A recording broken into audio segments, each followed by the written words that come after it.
રાજસ્થાનની ફેમસ દાળ બાટી ઘરે બનાવી અને આ રીતે ઘીમાં ડુબાડીને ના ખાઈએ તો શું મજા આવે। ચાલો આજે હું રેસીપી શેર કરું છું રાજસ્થાનની ફેમસ દાળ બાટી। તો એના માટે મેં 1 કપ મિક્સ દાળ લીધી છે, તેને સારા પાણીથી વોશ કરી 10 મિનિટ માટે પલાળી દઈશું। સાથે કુકરમાં એડ કરી દઈશું પાણી અને મીઠું એડ કરી તેને 3 સીટી લગાવી લઈશું। બાટી માટે 2 વાટકા જેટલા ઘઉંનો જાડો લોટ, સાથે રવો, ખાવાનો સોડા, મીઠું અને ક્રશ કરેલો અજમો સાથે ઘીનું મોણ એડ કરી તેને સરસ એવો બાઇન્ડિંગવાળો લોટ બાંધી લેવાનો છે। અહીંયા લોટ આપણે થોડો કડક રાખવાનો છે।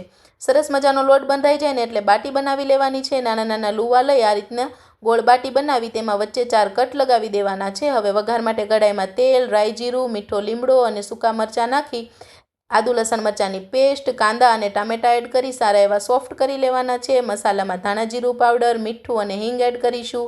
અને આજકાલ માર્કેટમાં બહુ ઓછી બ્રાન્ડ છે જે આ રીતના ઓર્ગેનિક મસાલા વેચે છે, તો અહીંયા એક મસાલિયા બ્રાન્ડના મેં મસાલા લીધા છે જે ઓઝોન ક્લિનિંગ સિસ્ટમમાંથી સાફ થઈને આવે છે। અને એના પેકેજિંગની તો ભાઈ હું શું વાત કરું, એકદમ પ્રીમિયમ પેકેજિંગ આવે છે અને ઝીપ-લોકવાળા પેકેજિંગ હોવાથી મસાલા લાંબો સમય સુધી સારા રહે છે અને મસાલા ખોલતા જ આખા ઘરમાં સુગંધ ફેલાઈ જાય છે। તો હવે અહીંયા મેં મસાલા કંપનીના મસાલા એડ કરી તેને સારું એવું મિક્સ કરી લીધું છે। દાળ એડ કરી દેવાની છે, થોડું પાણી એડ કરી દાળને થીક બનાવી લેવાની છે। ઉપરથી થોડો ગરમ મસાલો એડ કરી લઈશું ને એટલે આપણી રાજસ્થાની દાળ તૈયાર છે।